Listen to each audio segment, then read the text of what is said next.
بسم الله الرحمن الرحيم الحمد لله رب العالمين والصلاة والسلام على سيدنا وعظيمنا وحبيب قلوبنا وشفيع نفوسنا أبي القاسم محمد اللهم صل على محمد وآل محمد وعلى أهل بيته الطيبين الطاهرين وأصحابه الغر الميامين. الحمد لله الذي جعلنا من المتمسكين بولاية سيدي ومولاي علي بن أبي طالب اللهم صل على محمد وآل محمد. الحمد لله الذي هدانا لهذا وما كنا لنهتدي لولا أن هدانا الله. أما بعد، يقول الله في كتابه الكريم: بسم الله الرحمن الرحيم.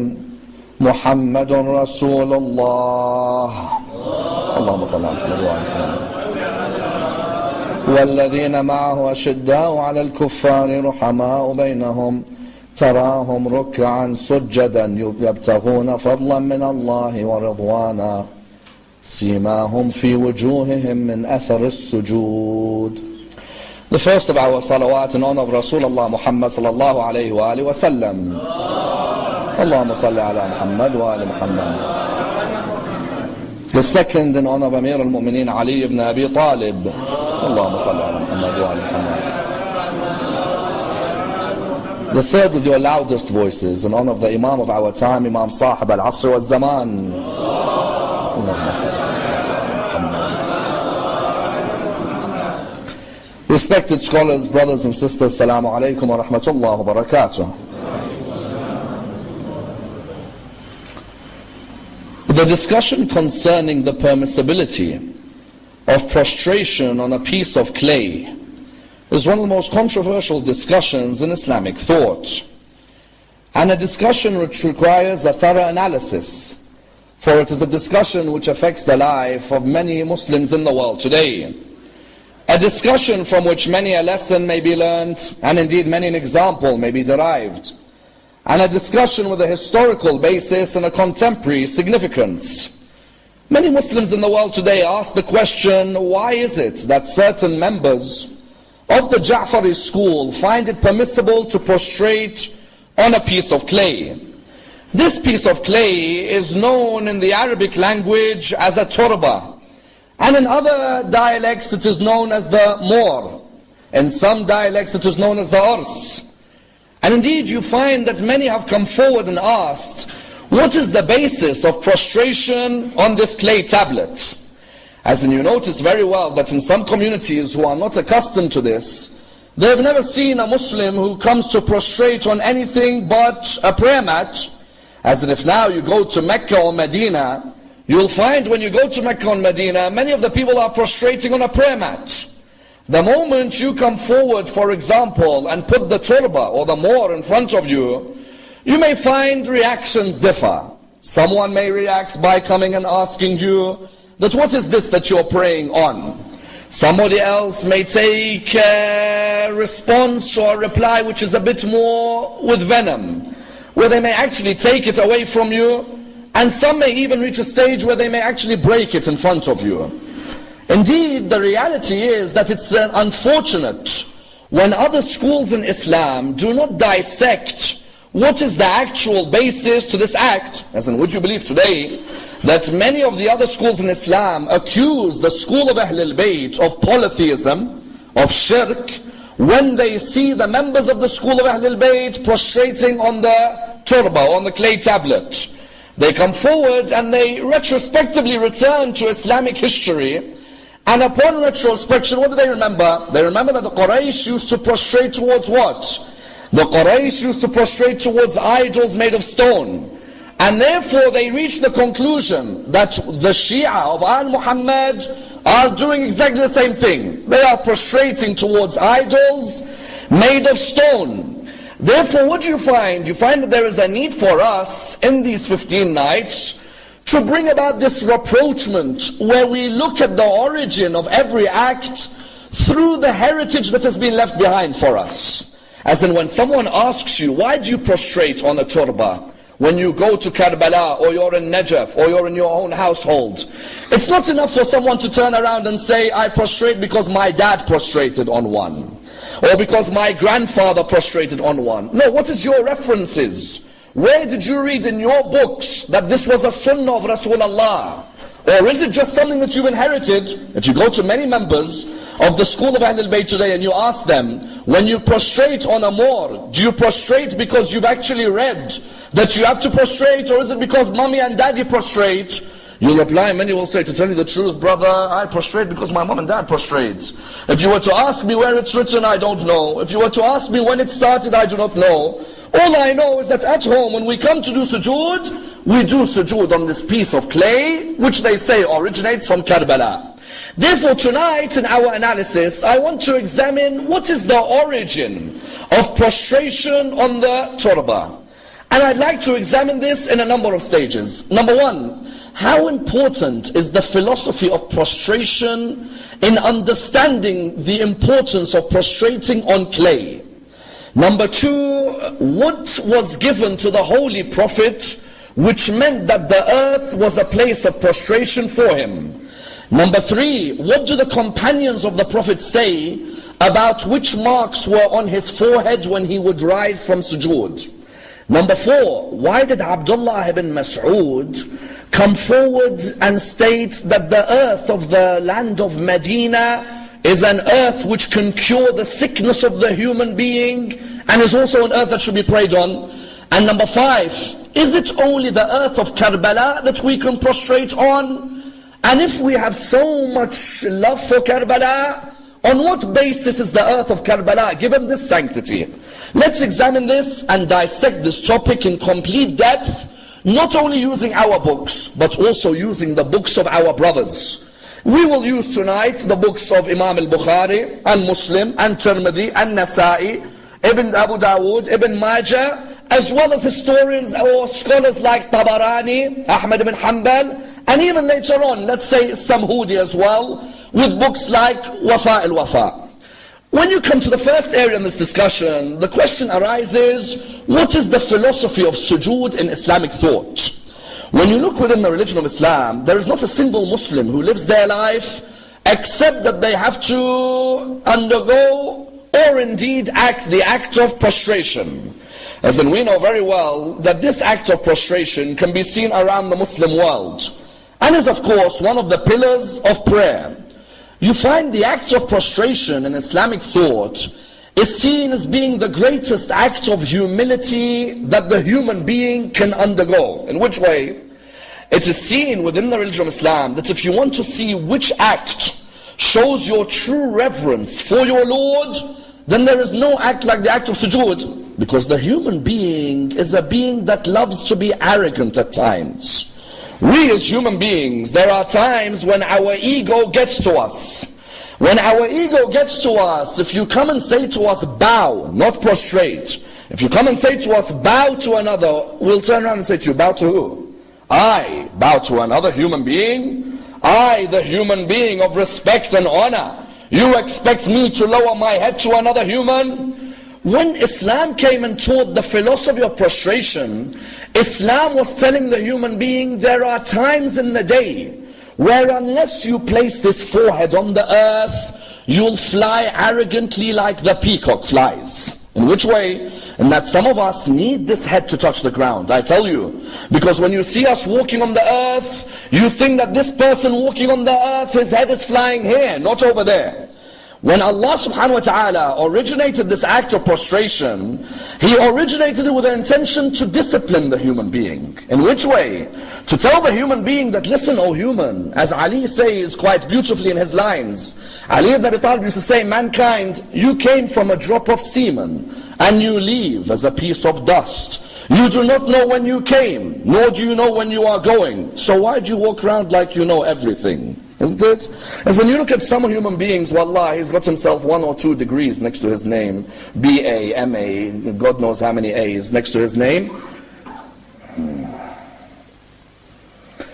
how many degree letters he has next to his name, and you find that that human being, what do you see with that human being? You see with that human being walking around like an arrogant human being. Allah subhanahu wa ta'ala wanted to culture the human being. In which way? He wanted to culture the human being by doing what? By telling the human, come back down to earth. And one of the acts is this act. Do you know the Arabs, when Rasulullah initiated Salah, the Arabs used to say to him, Muhammad, we agree with everything you've given us, but not prostration, not Salah. He said to them, why? What's wrong with prayer? They said, are you telling us 5 times a day our backside is going to be higher than our head? Give us any other act of worship and we'll worship. But to tell us that our backsides are going to be higher than our heads, that is not something that we want. You therefore found that when the Prophet brought the prayer, what was the intention?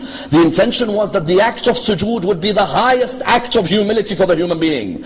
It disciplined the human. And I tell you, that discipline affects us every day. Sometimes, have you noticed, there are 2 types of people who approach prayer. There is the one who approaches prayer as if it's a chore. You know, sometimes when you're like, do I have to pray? Then there's the one who approaches prayer because he knows there's a benefit.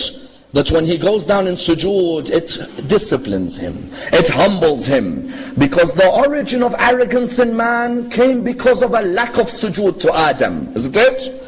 As in when you go back to the origin of our existence, because of an existent not prostrating to another, that arrogance continued. As in when Allah subhanahu wa ta'ala, when the Quran says, when Allah told the malaika, Allah told the angels, prostrate to Adam. When he told them to prostrate to Adam, all of them prostrated except Iblis. Iblis would prostrate to Allah, yes, no problem. But that arrogance meant that he couldn't prostrate to Adam. It's as if Allah could have said to him, Iblis, why don't you do ruku' to Adam? No, ruku' anyone will do. We can all bow like this. But to get our heads down on the earth is a big task for a human being. A human being does not find it easy to humble themselves like that. From the beginning, Allah was showing us, either you're of the side of Iblis who finds that there's arrogance within them, or you're of the side of my angels who from the very beginning had a humility to my command. And that's why even later on, when you see the story of Fir'aun, as soon as those magicians saw Musa's magic in contrast to their magic, those magicians straight away, what was the first thing they did? It's as if, subhanallah, in their fitrah was sujood. In their fitrah, they went down and they said, now we believe in the Lord of Musa and Harun. And that's why this conception of sujood would continue. As in when they would come to ask Rasulullah, they said to him, Ya Rasulullah, what is the philosophy of the first sajda and the second sajda? In salah, there's the first prostration, there's the second prostration. They'd say to him, what's the philosophy of the first? He'd say something quite beautiful. He'd say the philosophy of the first prostration is that one day we're all going to return to dust. The philosophy of the first prostration is that we all came from dust. What's the philosophy of the second prostration? That we're all going to return to dust. So then what better to pray on and put this forehead on than dust? If I was created from clay and I will return to clay, then what better to put this forehead on than clay? And you found that that act of sujood truly would remind the human being of where they returned from. Imam Zayn al-Abidin, salawatullah wa salamu alayhi. Imam Zayn al-Abidin, of his titles, what were his titles? His first title was Zayn al-Abidin, the adornment of the worshippers. That on the day of judgment, Allah will make everyone arise in honor of Zayn al-Abidin. The second was a Sajjad, the one who's constantly in what? In sujood. Which led to his third title, Dhul Thafanat, the man who had pieces of meat coming out from his forehead. Imam Zayn al-Abidin, he was called Dhul Thafanat. Thafanat is what? You know, a camel, when it grazes its knees a lot on the ground, the meat starts to peel off. Zayn al-Abidin is referred to as Dhul Thafanat because the Thafanat start to peel off his own forehead. He would constantly be in his sujood. You would never find him raise his head. And that's why in one line he says, if mankind knew how much Allah was rewarding them while they were in prostration, they would never lift their head from sujood. Subhanallah. If we knew how much Allah was rewarding us in sujood, I tell you, we wouldn't say, Subhan Rabbil A'la wa bihamdih, Allahu Akbar. Because you know, some of us in salah, you think it's a car driving fast, not a human speaking to his Lord. As in, you'd think, like, even with me or with your parents, are you going to talk like that? Subhan Rabbil A'la. Subhan Rabbil A'la. Who are you talking to? With your parent, do you ever talk that quick? No, when you talk to your parents, you want them to understand. When you talk to your community members, you want them to understand. You find some people, when it comes to the salah, it's as if he's talking to Allah like he's in a race. When you're in sujood, ponder not only on Subhana Rabbi al-A'la, take it a step further. Those supplications are what Zayn al-Abidin wants you to recite. Ya Latif, arham abdika al-dha'if. Look at the difference when you say Ya Latif, arham abdika al-dha'if to Ya Latif, arham abdika al-dha'if. Ya Latif, arham abdika al-dha'if. What is that? Are you talking to a human being or you're talking to... But Ya Latif, O glorious one, have mercy on your weak servant. Ya Wali al-Afiyah, nas'aluka al-Afiyah. Afiyat al-Dini, wal-Dunya, wal-Akhirah. O guardian of all that is cherished and good.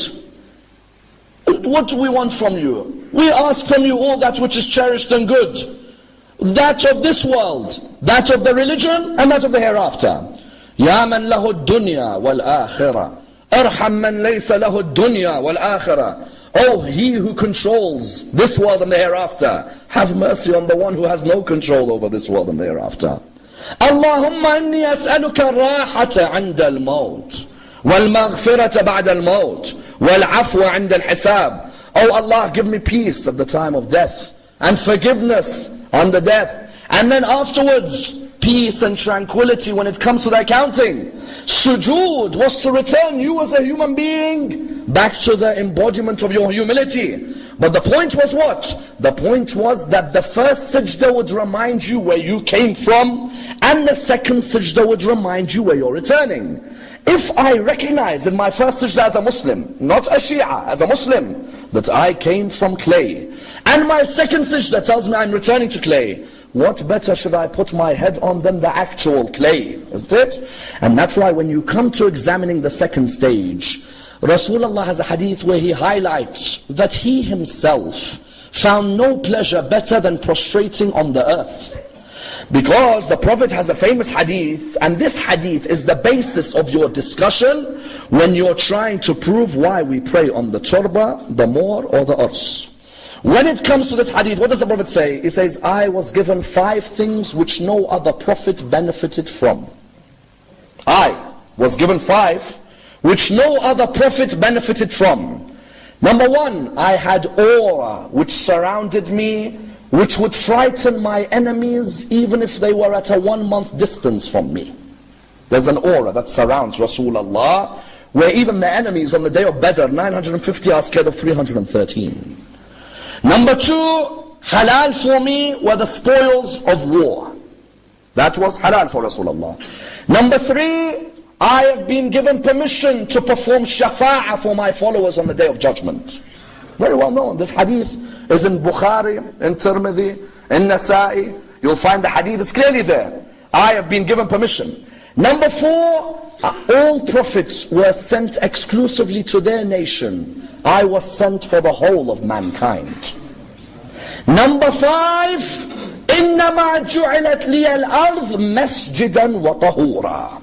The earth has been made a place which is pure and for prostration for me.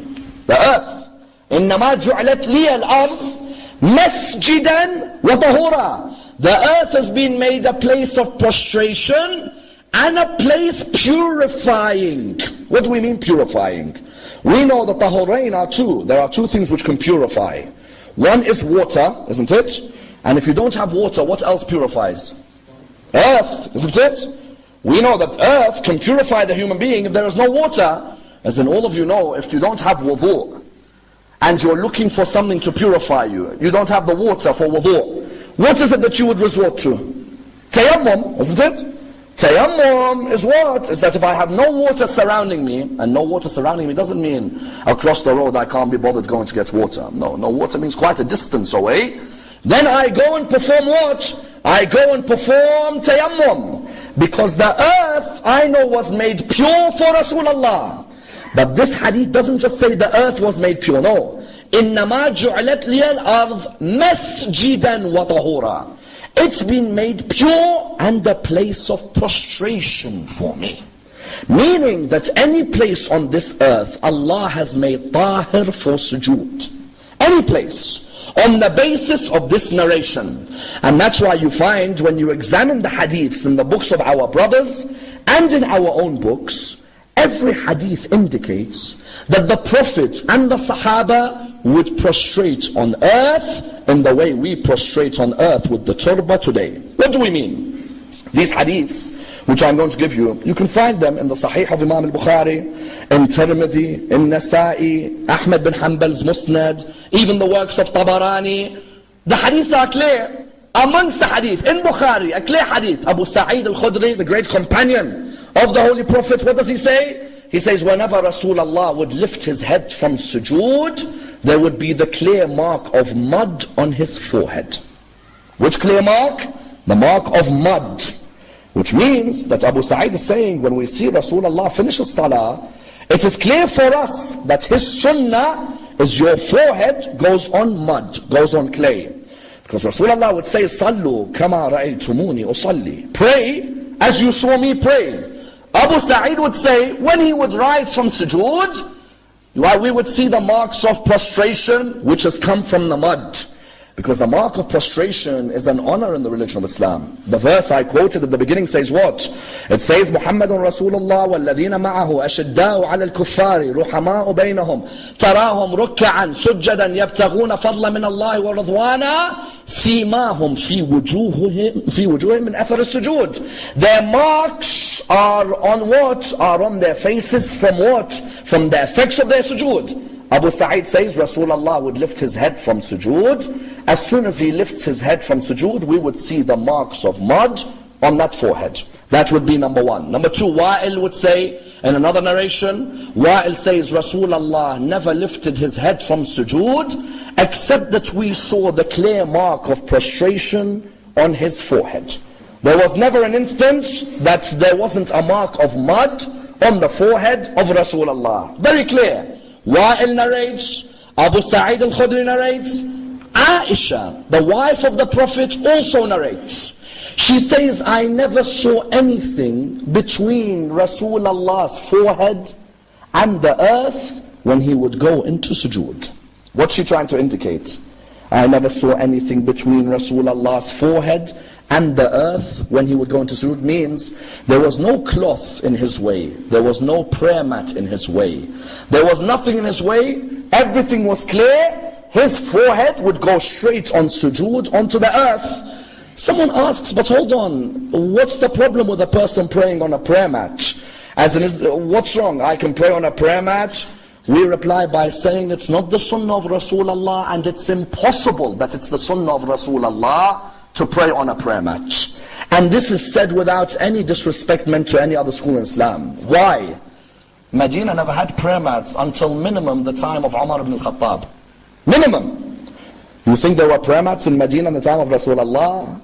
There were no prayer mats in the time of Rasulullah. What was there in the time of Rasulullah in Medina? If anything, there was the prayer mat made from the palm tree. You know the hasir? Which we still have today. When you go to Umrah or Hajj, they give you the hasir for you to go and pray on. That prayer mat, Rasulullah himself sanctioned the sticks, the bariya as they would be called, for people to prostrate on.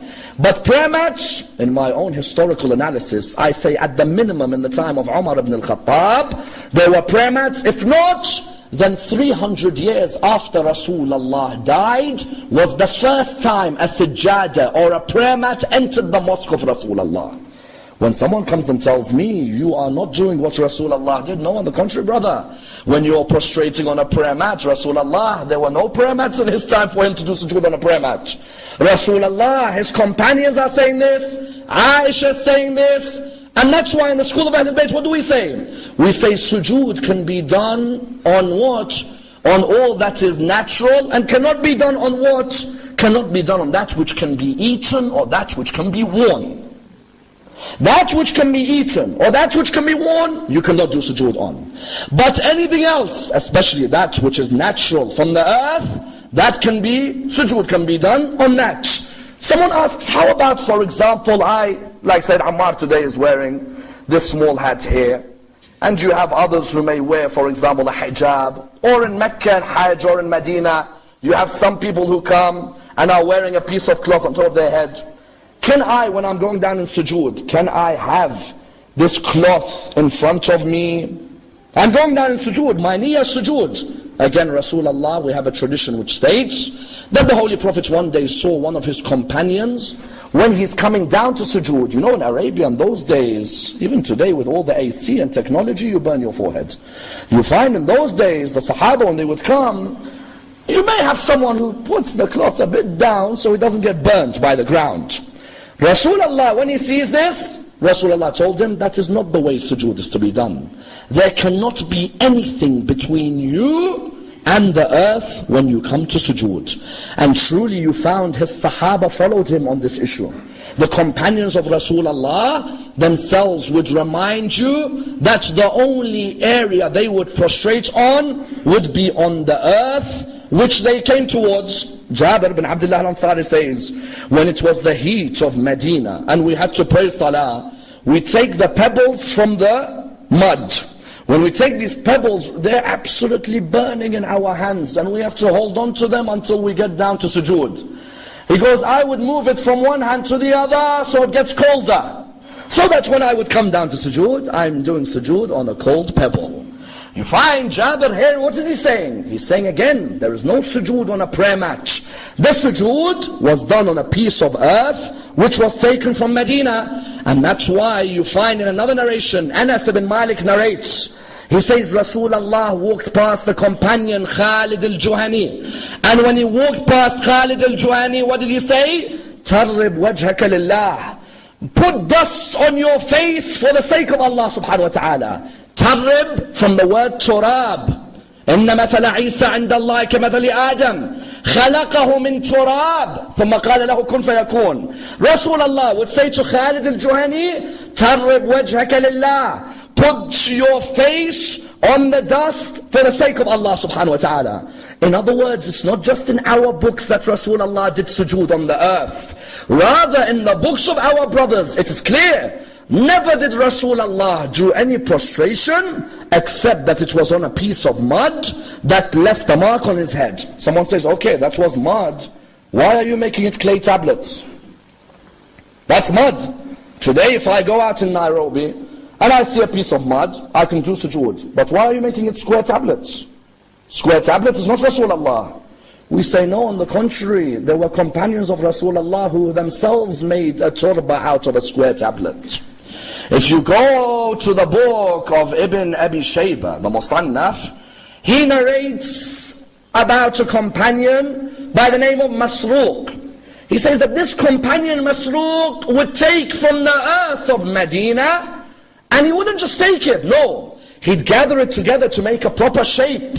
Why? If I'm now going to leave home, and I know I've got to pray sujood on the way, if I'm just going to gather mud and put it in my pocket, what's this mud going to become at the end? Isn't it? It's all going to crumble. When I then want to take it out, I'm going to be thinking to myself, hold on a minute, this is all crumbled. Masruq, it's narrated from Ibn Abi Shaybah, the Musannaf. It's narrated that he got the clay together to make a particular shape, so that whenever he stopped for salah, instead of stopping in a random area, he would go towards an area where he would be able to gather that piece of clay, he's got it gathered, and he would perform his prostration on it. Therefore, what do we find? We find in the books of our brothers there are plenty of traditions. That the sajdagar, the mor, the ars, the turba, whatever we call it, is from the sunnah of Rasulullah and Rasulullah alone. That Rasulullah, part of the philosophy of sujood was what? Part of the philosophy of sujood was that if I came from clay and I'm going to return to clay, then what better is there for me than to prostrate on clay? Someone raises a very important question. Why the focus so much on Karbala? As in, why is it that you people only prostrate on the earth of Karbala? Every earth of Allah is pure. Why only focus on one particular earth? We reply by saying, no, on the contrary, we don't focus on one particular earth. If Sayyid Ammar is in London, he may do sujood in the earth of London. And if you're in Nairobi, you may do sujood on the earth of Nairobi.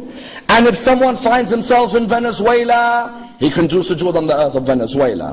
And if you find yourself on the earth of Finland, if you find any area of mud which is damp, then you can do sujood on the earth of Finland. However, there are certain earths Allah subhanahu wa ta'ala himself has honored because of the religious energy around them.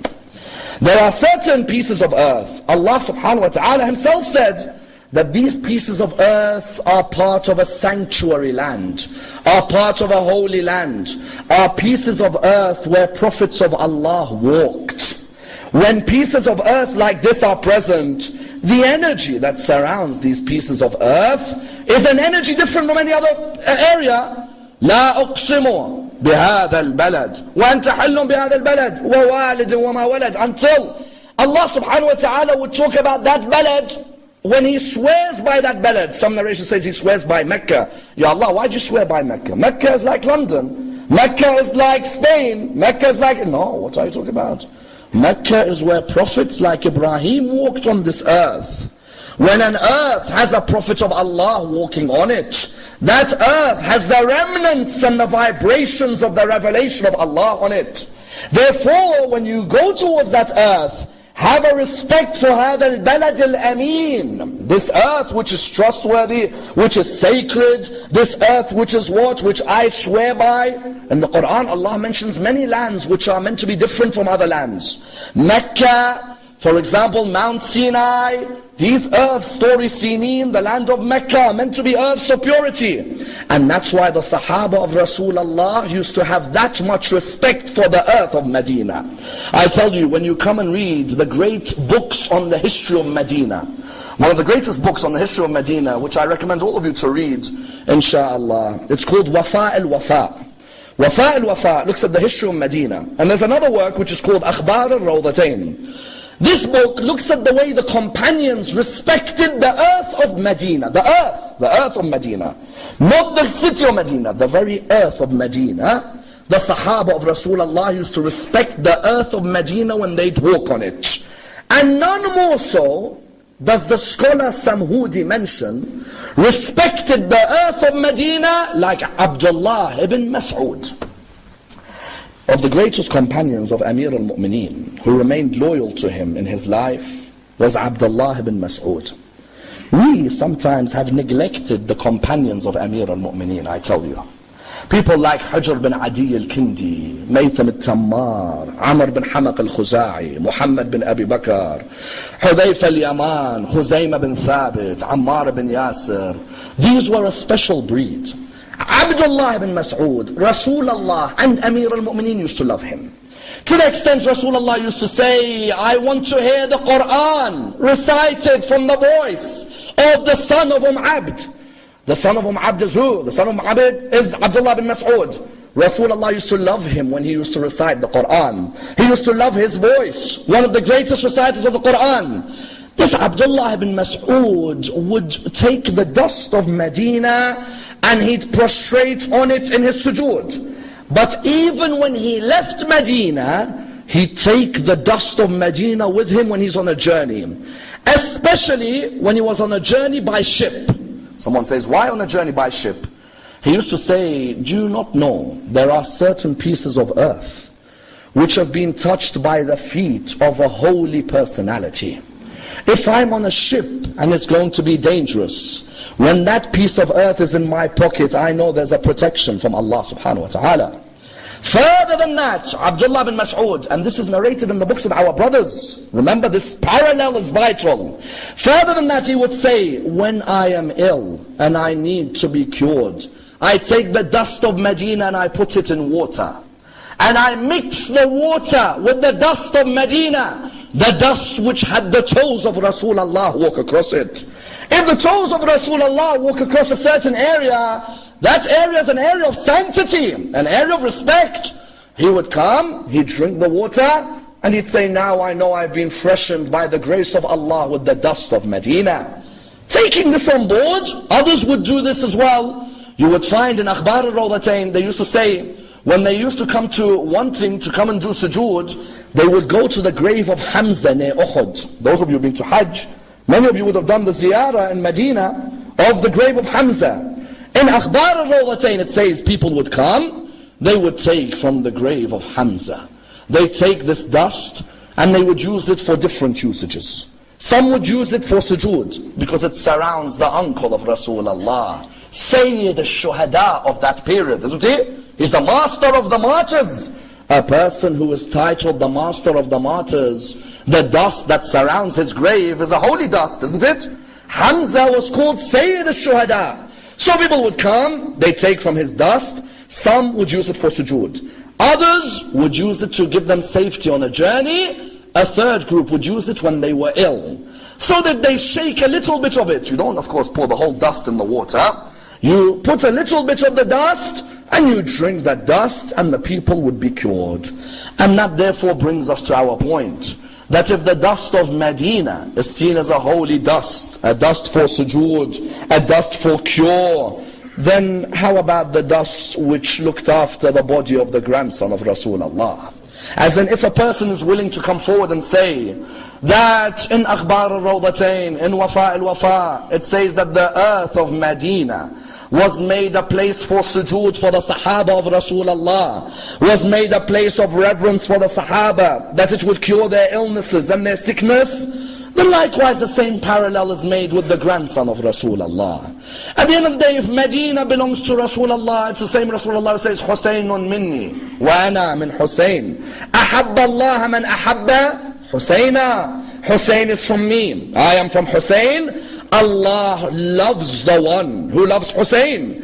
If Husayn is a piece of Rasulullah, that means that that body buried in Karbala, part of it is what? Part of it is the body of Rasulullah buried there. As the famous poet used to say in his lines about Imam al-Husayn, which martyr did the sun protect his body? And it was because of him that the sun was created. Which martyr did the sun protect his body?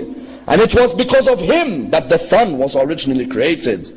Which martyr did the horses trample on his body? And those same horses used to be scared when they'd hear his father's name mentioned.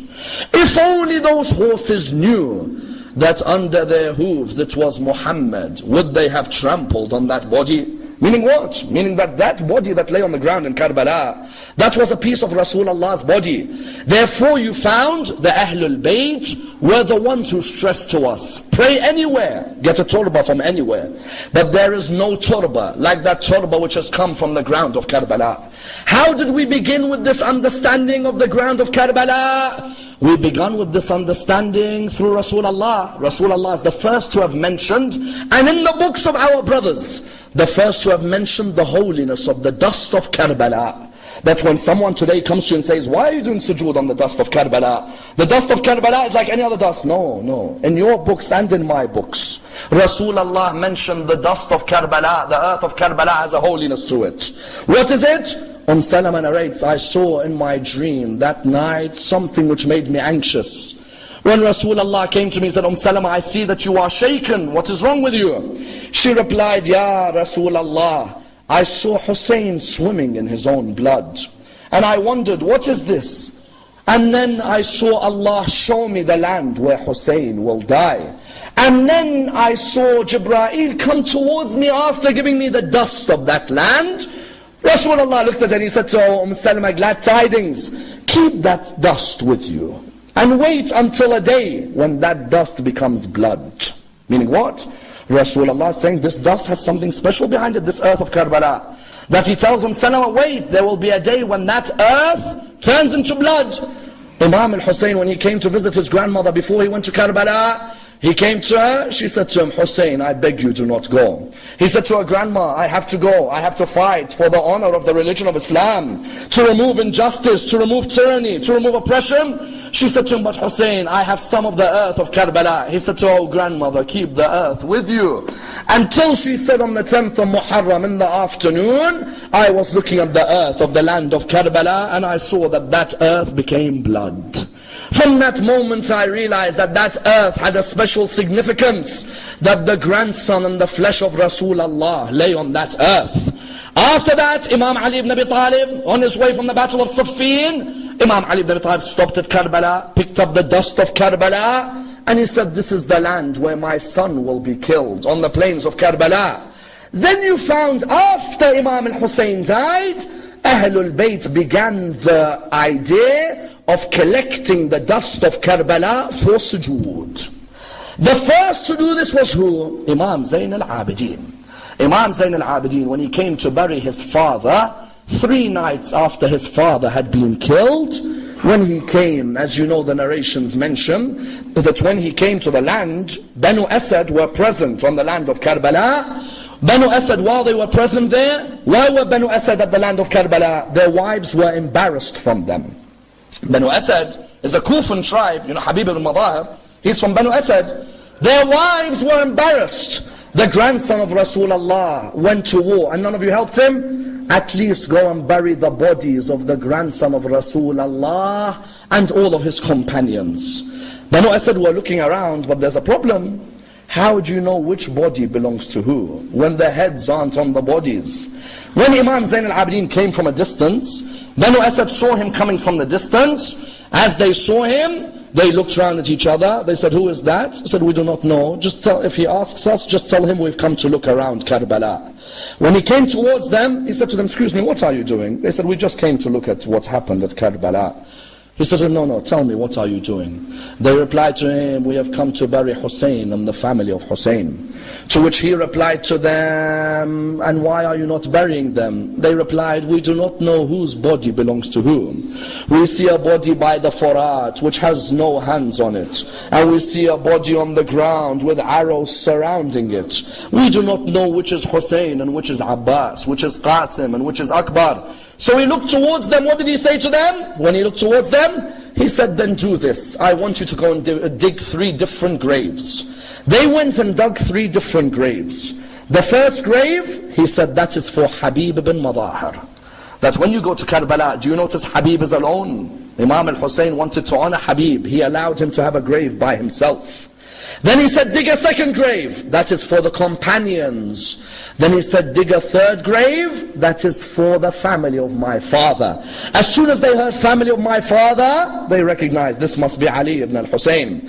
He began to walk towards the holy body of Abu Abdullah.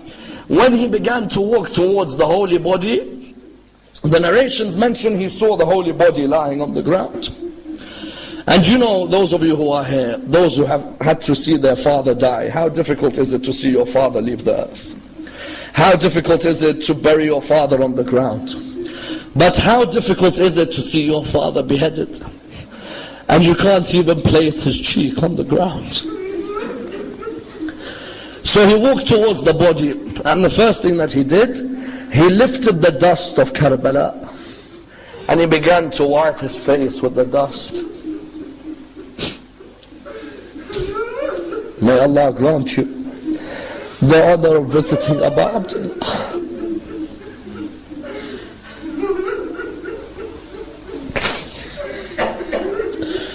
So he lifted the dust of Karbala.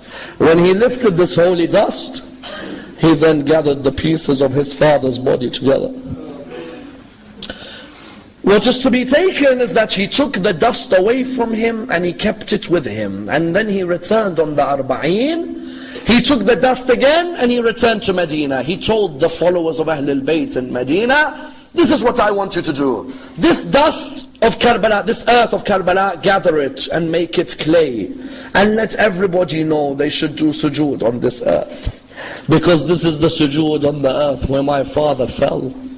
Then the second thing he said is, if any of you are ill, place some of this dust in water and stir the water and drink the water. Having gone to the medical practitioners, if after you've finished with the medical practitioners and they've given you as much advice as they can, then get the earth which covered the body of my father at Karbala and drink that water and see, insha'Allah, God willing, He will cure you. And subhanallah, how many of you know of a story of people who were cured by the dust of Karbala? How many of you know of people who had illnesses, but the dust of Karbala is what removed this illness? And therefore the Imam instituted this. The Imam made the turba, and the Imam said to us, when you know anyone who's ill, do not give up. Do not say Allah has decided their time. Yes, Allah knows everyone's time. But use the earth of Karbala. Put it in the water, stir it and drink it. Or let them drink it and you will see the effects.